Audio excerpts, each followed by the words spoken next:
अगले हफ्ते में वॉलेटिलिटी थोड़ी सी बढ़ सकती है। डेफिनेटली बढ़ेगी। क्यों बढ़ेगी? एक तो जो रिजल्ट्स हैं वो तो अच्छे आ रहे, जैसे अभी सीडीएसएल के भी रिजल्ट आए तो उतना कुछ प्रॉमिसिंग रिजल्ट उसका भी नहीं रहा। अब सीडीएसएल का रिजल्ट खराब आया तो हो सकता है जो मार्केट वाली कैपिटल मार्केट वाली कंपनी हो, अब उनके अंदर अच्छी गिरावट हमें अगले हफ्ते में देखने को मिले। और ओवरऑल जो मार्केट का रिजल्ट का सीजन चल रहा है इस क्वार्टर का, वो अच्छा नहीं चल रहा है। ना बहुत बुरा ना बहुत अच्छा, मिड मिड चल रहा है, और इसलिए मार्केट यहाँ पे वॉलेटाइल हुआ पड़ा है। लेकिन एक बात मैं फिर से कहना चाहूंगा कि इस क्वार्टर में जो बुरे रिजल्ट्स आए हैं, अगला क्वार्टर जो होगा वो सबकी भरपाई कर देगा, प्राइस वाइज भी एंड कंपनी के प्रॉफिट रेवेन्यू वाइज भी। एंड मैं बहुत ज्यादा इस चीज को लेके मतलब भरोसेमंद हूं कि इस क्वार्टर में जो दिक्कत हुई है अगले क्वार्टर में वो दिक्कत दूर हो जाएगी। क्योंकि दिक्कत ऐसा नहीं है कि हमारी इकोनॉमी के अंदर कोई दिक्कत है। जो भी प्रॉब्लम्स थी उन सबको पीछे ठीक किया गया है, सरकार की तरफ से ठीक किया गया है, हमारी सेंट्रल बैंक की तरफ से ठीक किया गया है। जो पॉलिसीज थी उनको चेंज किया गया है, उनमें सुधार किया गया है। तो उसको आने में, उसको अफेक्ट दिखाने में, अब ऐसा नहीं कि चुटकी बजाया और पूरा इकोनॉमी रॉकेट हो गया, थोड़ा समय लगता है। और इसीलिए मैं बहुत ज्यादा यहाँ पे इस चीज को लेकर भरोसेमंद हूं कि इस क्वार्टर में जो दिक्कतें हैं वो अगले क्वार्टर में दूर हो जाएंगी। अगले क्वार्टर तक जो नंबर्स है कंपनीज के वो काफी अच्छे आएंगे। तो इस कारण से जो इन्वेस्टमेंट है उसको लेकर परेशान होने की जरूरत नहीं है। जो इन्वेस्टमेंट है उसको जैसा जो चल रहा है उसको चलने देने की जरूरत है। अगला हफ्ता वॉलेटाइल हो सकता है, थोड़ा डर लग सकता है कि ठीक है इतना वॉलेटाइल है, क्या करें, डर जाए, निकल जाए, ये करे वो करे, पैनिक टाइप का हो सकता है सिचुएशन। लेकिन डरना नहीं है, घबराना नहीं है।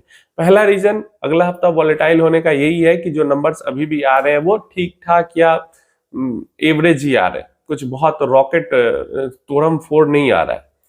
दूसरा एक जो बड़ा इवेंट है अगले हफ्ते में वो है ट्रेड को लेकर। अमेरिका की जो ट्रेड डील इंडिया के साथ होने वाली थी, तो यही मैं कहूंगा वो 99% चांस है कि 1 अगस्त से पहले, और क्योंकि अगले हफ्ते में ही डेडलाइन है, 1 अगस्त से पहले वो नहीं होगी। और बहुत ज्यादा चांसेस हैं कि पूरे अगस्त में भी ना हो, क्योंकि अब जो अगली मीटिंग होने वाली है यूएस एंड इंडिया के बीच में डील को लेके वो अगस्त के सेकेंड हाफ में होगी।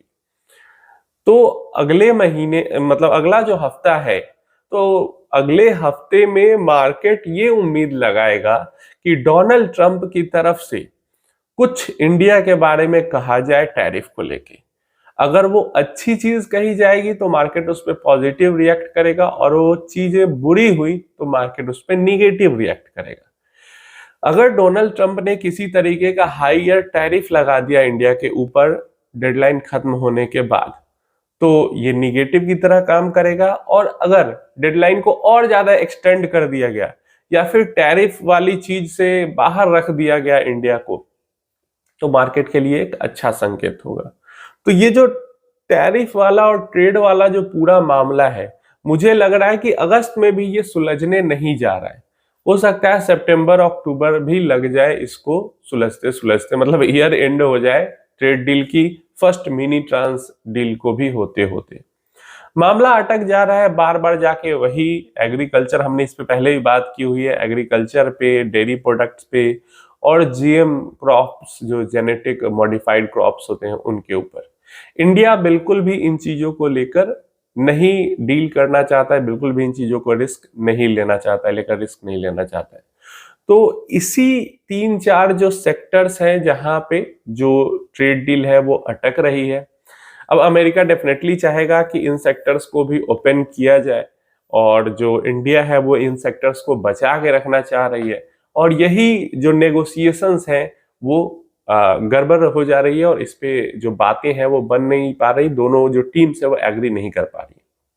तो ये जो दो रीजन्स है, एक तो जो अगले हफ्ते को वॉलेटाइल रखेंगे, एक तो जो रिजल्ट्स हैं वो नहीं आ रहे उतने, मतलब बहुत फोरम फोरम वाले नहीं आ रहे रिजल्ट्स, तो उसके कारण मार्केट के अंदर वॉलेटिलिटी है। प्लस जो टैरिफ की डेडलाइन है वो भी नेक्स्ट वीक में ही है।